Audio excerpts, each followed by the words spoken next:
Welcome to the AmTrust Title webinar series. Steve Napolitano, Senior Executive Vice President. My name is Michael Stoller, host of the Stoller Report. Today we have a unique group of individuals to talk about their view of where the real estate world will be after COVID-19. It's a transitioning time each and every day.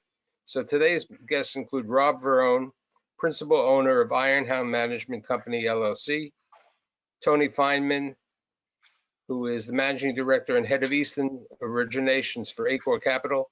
And last but not least, our friend in the t-shirts sitting on the top, Andrew Joplin, who is the founder and managing principal at Turnbridge Equities and Turnbridge Real Estate Fund Management. So, the interesting thing is that Mr. Verone and Mr. Feynman worked together during other crises in the real estate business. How do you look at this compared to the 2000 and 2001 when you were kids, okay, 2008 and 2009, and now the current crisis? Rob? 2001, you're talking about 9/11, I'm assuming, right? That was a big jolt to liquidity. Prices dropped quickly on our inventory. We sold some loans at a big discount, but that kind of snapped back right away. And the CMBS business at that time was still in its infancy. Probably, it probably was 20% of what it actually grew to 4 or 5 years later. So I don't even view that as a speed bump. We lost a little money, things kind of came back, and we moved on. Spreads gapped out, and then they tightened, and everyone was back to business. So I didn't. This is much different. Let's talk about 2008, 2009, when you had the name Big Loan Verone, okay? and you had your other colleague in crime, that cute little guy wearing his blue hoodie, Mr. Feynman. When you were originating loans all the time, and then 2008, the world changed. Yeah, so listen, the world started changing in 2007. We thought we were very smart, and we kind of shut down our fixed rate business early in 2007, but we did a bunch of floaters, and we actually closed loans that were under the pipeline, and we lost a ton of money on that stuff that we closed from mid 2007 on. 2008, 2007, we sold as much stuff as we could by New Year's Eve, and I would say we sold, Tony, you would know, $7-8 billion of product at probably 90 cents on the dollar that went to 20 cents on the dollar 3 months later. And then, 2008, I was fired by that point, so I was out of there. Okay, Andrew, we know in 2001 you weren't even doing too much business at that time, okay? But I hadn't graduated high school. Okay, so let's look at it. Let's look at it this way. Sorry. Tony, you were recently on a webinar for BizNow, and you made a quote over there. Everybody thought that the world, was ending, but you're saying the situation today is surreal. It's just the beginning of a crisis. Well, the difference between, I just want to add to what Rob said. We're actually pretty early on in this, and I know you opened this up by saying, where are we going to be? And you'll hear it from me. My theme is I don't really think we know where we're going to be for sure. And I think the big difference between this and 2008, 9, whatever, as far as I'm concerned, is that this is not, you can see the immediacy of a financial crisis here, and we don't know exactly where it takes us. We can all predict some things, but there's also I said surreal because no one was afraid for their health in 2008, 9, and 10. Because of from outside forces, and I think you have this incredible emotional aspect of this, and emotions that are swinging all over the place here. And so, we talk to borrowers all day long, and a lot of the conversations are not rational, and they were. I feel like they were a little more rational in 2008, 2009, 2010, and it actually wasn't even. It first was a financial crisis, and then became a crisis for our common borrowers. This became a crisis for everybody immediately, everybody. So I think it's different in that regard, but I'm not. predicting where this goes, I think, is going to be a little bit difficult. So, sorry. So here we have, let's look at Andrew, who came into the business like in 2007. 6, yeah. Okay, you're an investor, you're a lender, you have a variety of things. Where do you see today as an opportunity? It's funny. Early on, I think there was, like we talked about yesterday, there was a couple trades in the public markets. There was a Freddie Mac K series that traded at 50 cents on the dollar. And then, that was sort of like I call the height of the panic when no one really knew what was going on. It was flushed from a hedge fund that went under because of a margin call.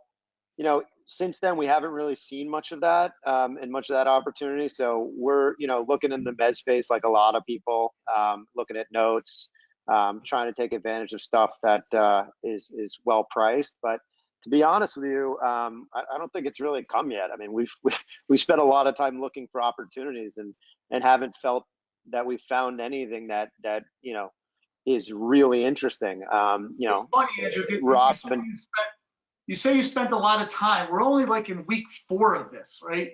It's so. It feels like he works a lot harder. It's been 4 years. Rob, he works like a lot more hours every day than you do, so it is a lot of time. April felt like it was at least in itself 2 years. Right. It was the longest month ever, but I think people are holding on and hoping that this thing is short-lived and that things will come back and haven't come to grips of reality if they want to trade something that there's a discount to where things were trading pre-COVID. So here's a question for all of you as lenders and investors and everything else. Are any transactions taking place? Any new transactions?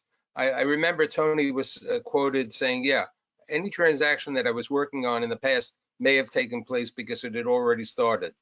Rob, you're a big intermediary. Are you seeing anybody pulling the bullet, or everybody's waiting to see what happens before they lend any new money? I would say 85% on a number of loans of the deals that we were engaged on have died.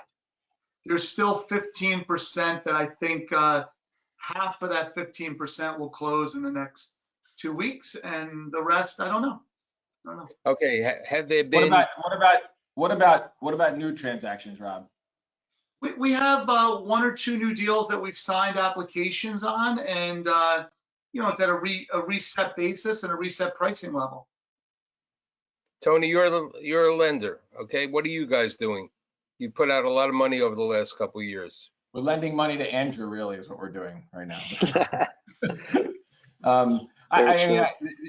It's a pretty easy answer. We have a portfolio of 240 loans, about 17 or 18 billion dollars. We're spending 95%. Most of us are spending 95% of our time dealing with that, and I've heard the word defensive. I mean, we're working through things, speaking with borrowers, talking internally about how we want to handle things. Obviously, using the word workout or modifying loans to try to get things to the other side of this. We had about a dozen or so loans that we had signed up. Don't say anything, Rob. We had about a dozen or so loans that we signed up before this happened, and we've closed about a half a dozen of them. They're not the ones that we close are not hospitality loans. We did close a loan with Andrew that we had signed up, and we're working through the rest of them. A few of them will fall out for sure. And as far as new business is concerned, I mean, first of all, the opportunities for new business are very, very, very small. I mean, not just because lenders don't want to lend. There's no one wants to pull the trigger on anything. This has severely reduced the number of transactions that exist in the marketplace today. And then for us, we have to figure out where we want, do we want to spend $1 earning X when we think tomorrow we're gonna earn Y? Right, and what's the right place to put out money? I mean, you still have a finite amount of capital, and so to Andrew's point earlier, I think this is very new, and we're all kind of waiting to see how this shakes out a little bit before we dive into anything. That's at least how we're looking at it. So You know what's funny in this cycle, Michael, is like when the market was very efficient and let's say things were pricing at 400 over, there's always that one group or feels like 100 group that comes to your office and they're like, yeah, we're at 800 over, so we're just going to wait for the market when the market resets. And now you call them up and they're like, and the market maybe at 800 over, and they're like, well, we're at 1600 over. It's like they're always just way back of the. Yeah. I think we're moderating on our own. Yeah, it looks like we lost Michael. Oh, you didn't lose me. Something's. Okay. There you are.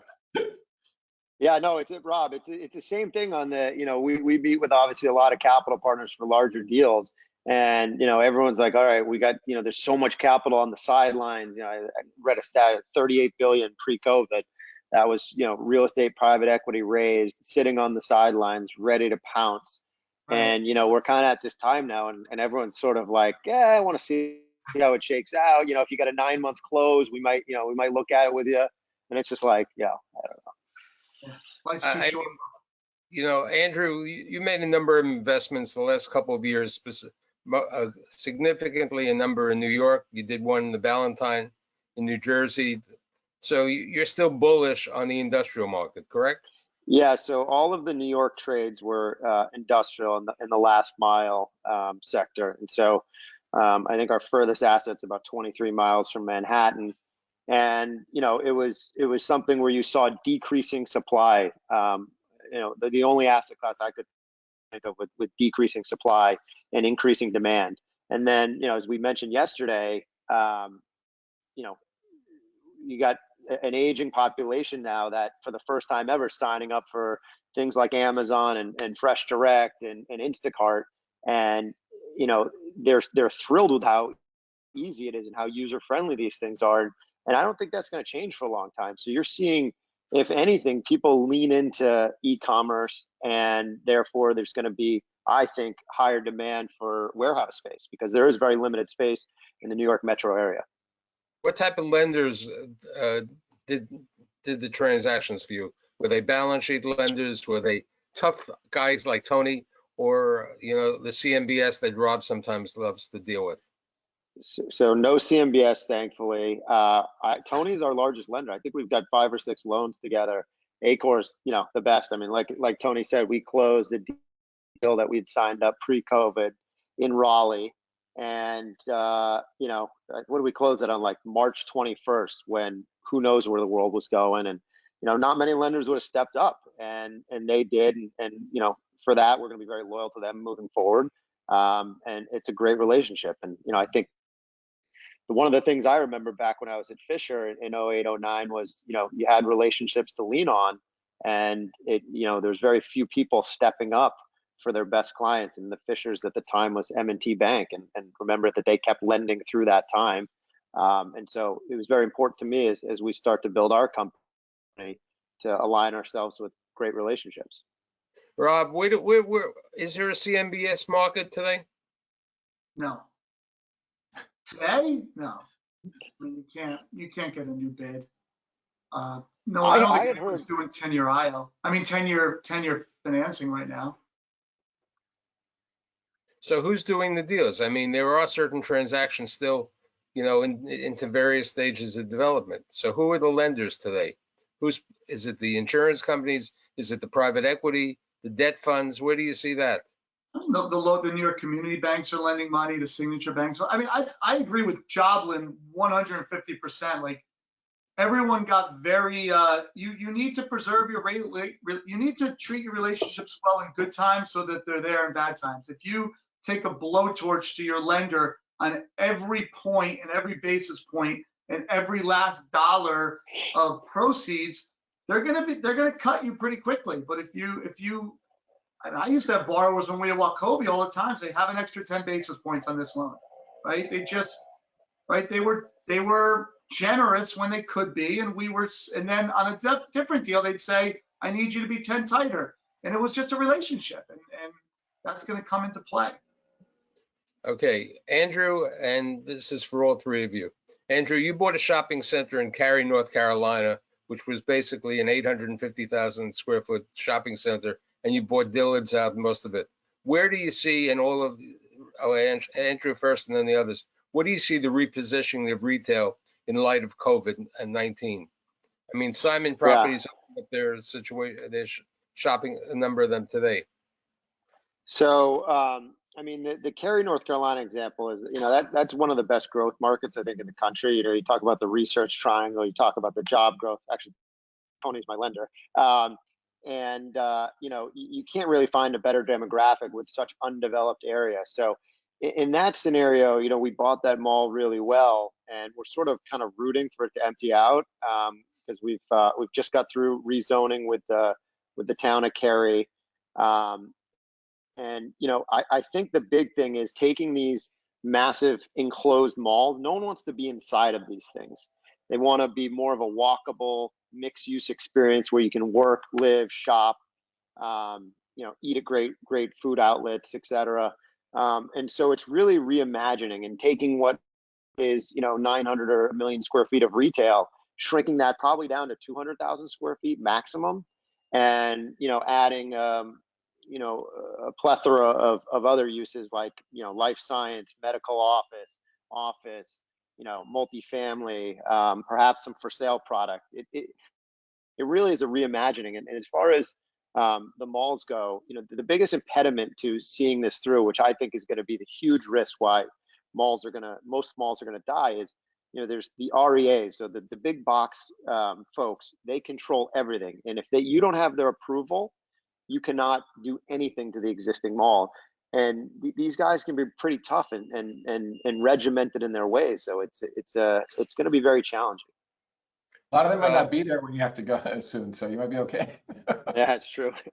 One of the things that I'm hearing all the time, and I'm getting phone calls from many people, is I want to buy notes. So everybody's looking to buy. They believe that the banks are open. Everybody's scared, and it's a time that you can buy a note from Tony, you can buy a note from a variety of places. Do you feel it's too early to buy notes? From Tony. So I want to tell a funny story before that. So one of our mutual friends who runs a global real estate business called me up and he told me a story. He said, at 9 o'clock in the morning, I get a call from my borrower saying, I'm not going to be able to make my debt service payment. I need help. Then at 11 o'clock, he calls me, by the way, I have extra cash lying around if you have any notes you want to sell me. Right? So, usually it's from like a $40 million house. We have those. We totally have those. We have, I can't, I need help with debt service. I need help with debt service next few months. I have no revenue, but I have cash in case you need any help with some of your loans, right? Yeah. we have a couple of those. With regard to that, what are you seeing the banks doing with deferrals? Are they? You keep asking a lot of different questions. We should answer the first one first about whether there's notes for sale. Answer the one for notes. I think the answer is there's not notes for sale yet. I mean, I think it is important because I think everyone is waiting to pounce on that.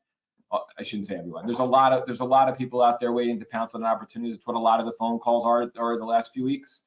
And it's just, I think it's the same theme we've talked about a few times. It seems a little early to find the discounts that people are waiting, that people are looking for. Yeah. Sorry, go. No, go ahead. I didn't mean to cut you off. Sorry. I mean, there's been some sales out there, but no one yet seems, or at least in mass, there doesn't seem to be the discounted trade that I think there's probably an appetite for. So yeah. I think that's right. Anything you'd want to own or be interested in at the basis, that's only available at par or maybe a very moderate discount. There's some stuff that is out of the money and the debt's impaired already that, yes, you could buy for a deep discount, but I don't think anyone would be interested in stuff like that. A hotel loan that Rob may have originated a couple of months ago in certain parts of the city, right? I don't know. Why would I pick on you? Hey, when I read the websites, I can see what type of deals and transactions that you've been doing. All joking aside, I mean, if you were going back to your old days, as Big Loan Verone and with Mr. Feynman over there, if you had a hotel loan today, would you try to sell the note? It all depends on what your liquidity issues are, right? I mean, it depends. If I had a repo facility and a repo lender with a gun to my head, maybe. But would you sell your house the first day a crisis hit? No, you like, this isn't a great time to sell anything, right? Unless you need yeah, the good and the bad of hotels are they're nightly leases, right? So when hotels fall off, they fall off very sharply. But when they come back, they do come back quicker than other asset classes, given the fact that it is nightly leases. So, I think there's a school of thought out there on the lending side is let's, wait to see what happens, in the next 90 days to try to see this thing through. And if there's any success in the country opening back up without a massive spike, the hotels could be okay. Okay, here's a question with regard to Rob, and I think all of you have been involved with the financing or the acquisitions of office buildings. Now with social distancing and other rules and changes over there, with the elevators and all the other type of requirements, how do you see office buildings decreasing in value? Go ahead, Joblin, answer that one carefully. I know who your good friends are. Not in Manhattan. I think there's two schools of thought on this. There's a lot of chatter of, everyone's getting so used to work from home and there's no real need. I can tell you as someone that has a young kid, it's great to be home with them, and it's a unique time that I'll likely never have a chance to do again. But there's a lot of folks that have 3 or 4 kids and a household that they can't wait to get back to the office. So, I think back office may shrink a little bit in the near term if there is the opportunity, and you may see some of those functions move more to a rotating work from home. But I think for deal level folks and people that really need to brainstorm with others, they're going to want to be in the office and they're going to want to interact with their colleagues. And I think it's very important. And a lot of people miss the human touch element of it. I mean, Zoom is great. It's fantastic technology. God knows what we've done with this crisis pandemic before Zoom. But I think people are very excited to get back to their offices. Rob, what do you see with regard to the valuations of office buildings?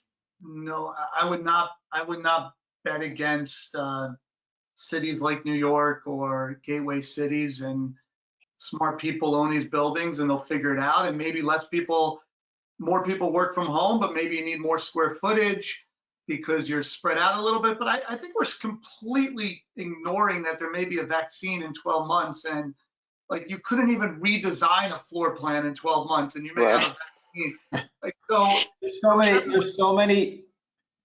I mean, I know those questions have to be asked, but I would say there's a theory for any direction you want to go in, right? Like Rob just said, there's a certain part of the population that will go back and not be concerned about this and not be concerned about sitting in a cube and not be worried about it. But there's a percentage of people that are probably going to take a little longer to get through this, and they're going to want more square footage, right? I mean, there's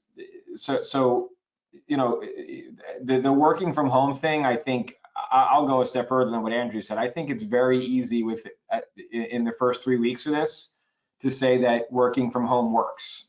I think it's very easy to say that. I think I want to see people working from home, consisting like this for 9 months, for a year, for 2 years, and besides all the, the stuff that we're obviously joking about the what comes along with that, like your wife walking in and not realizing you're on a webinar with 200 people. Besides that kind of stuff, there also is, you do like to sit in the office and collaborate with people and mess around. That's how stuff that's productive. It's not as productive to sit in your house and talk to people on a screen when you can get them. So I just think the demise of working in an office collaboratively, I think, is way overdone as far as I'm concerned. So here's the question. What's your thoughts with regard to co-working? Co-working in general? I didn't like it before. I'm just kidding. Just kidding. Andrew's probably going. I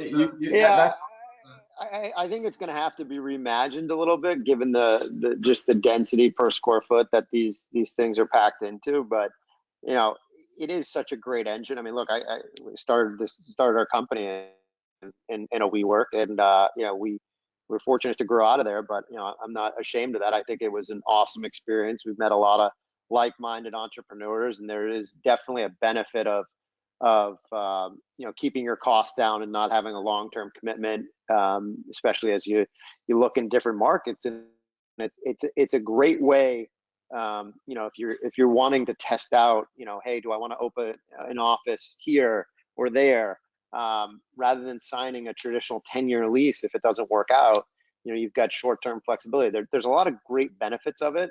I think it gets a bad name because of the meteoric rise of WeWork and Adam, who's obviously a character, and everything behind him. But at its core, the idea is I think is great. But the last thing that Andrew just said is significant. I mean, I joked about it. Co-working means so many different things to so many people, but the short-term nature of the leases, the collaboration, it'll change a little bit. You might not have as much density, but you're still going to have the concept of co-working. Rob, what's your thoughts since you've I lent? like what Sam Zell said. He said they're all going to go back to Starbucks, right? It's going to. We're going to go back to. I heard Sam talk about that. Sam Zell's comment is he said they. I like to talk to new people. I like the people I like. I don't need to meet someone and hang out with them all day long in a new facility. And so I'd rather have 10 people I know really well and sit around them.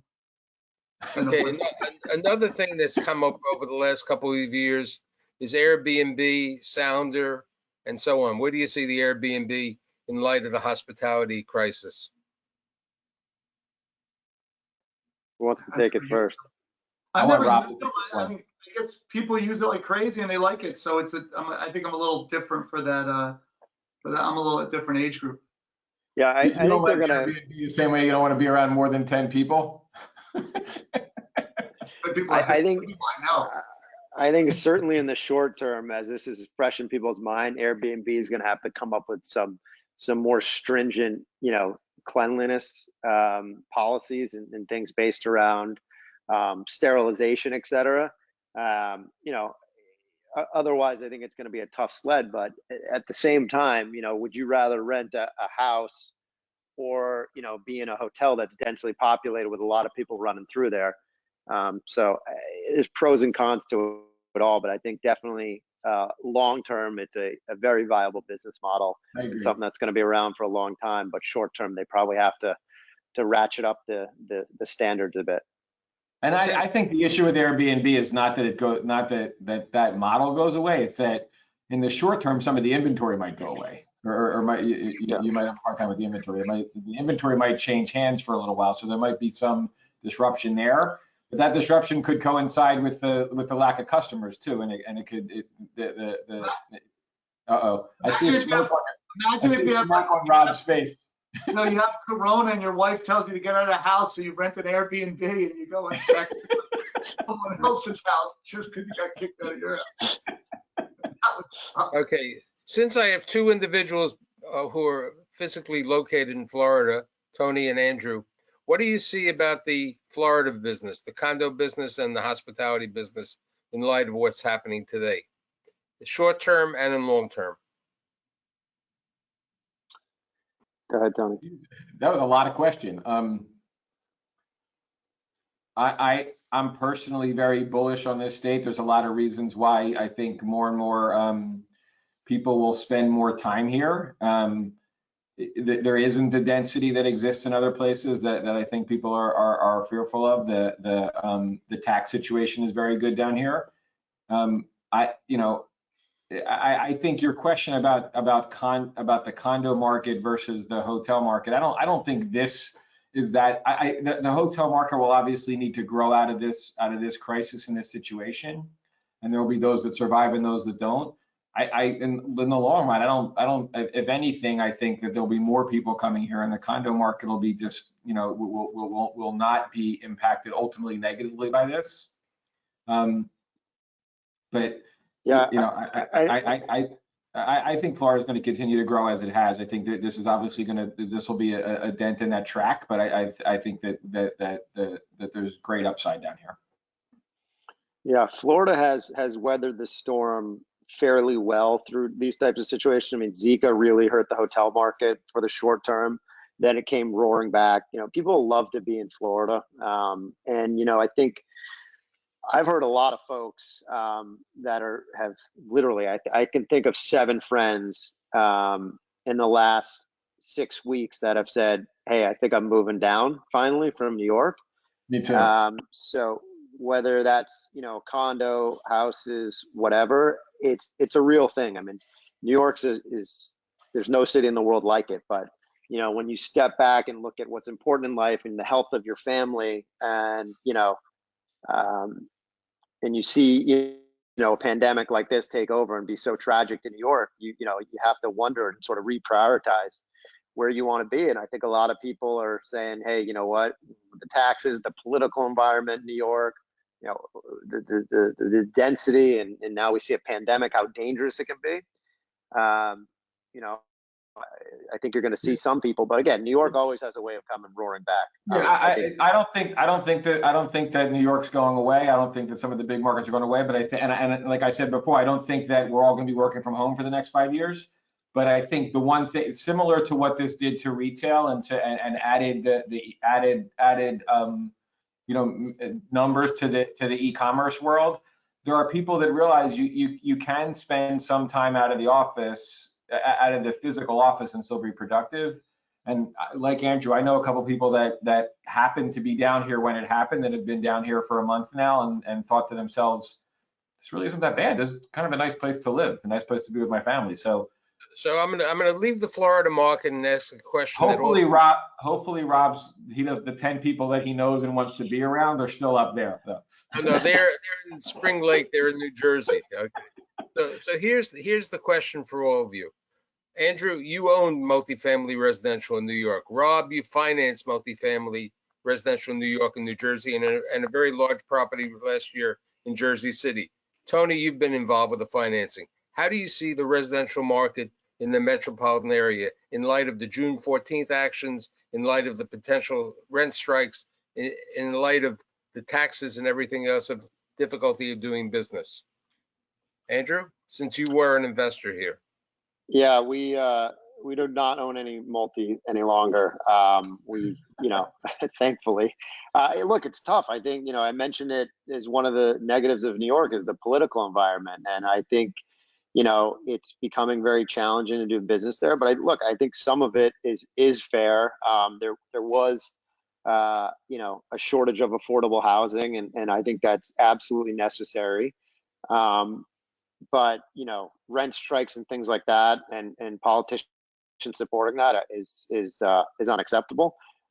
Ultimately, it feels like whether it's retail or multifamily or office, the landlord's kind of the one getting stuck, especially because the lenders aren't being super forgiving. If they're going to do anything, it's they're going to spread it over your term or add it to your principal balance. But at the end of the day, you're still responsible for paying your loan, and you have no income to do it. You shouldn't be the one getting stuck with it. I mean, Rob, you've done a lot of financing recently on the multifamily residential, including Brooklyn and Jersey City. Where do you see the market? And Tony, you've been a financier. I'm always New York. I'm pro US, pro New York, and like long term, we'll figure it out. The politics are a little left leaning right now in terms of disincentivizing certain actions, but that could change and will change, and we'll figure out how to get more affordable housing. And I'm bullish long term, always on New York. Tony? I think the politics, the local and state politics in New York are way more significant of a negative long-term impact on multifamily housing than the coronavirus is.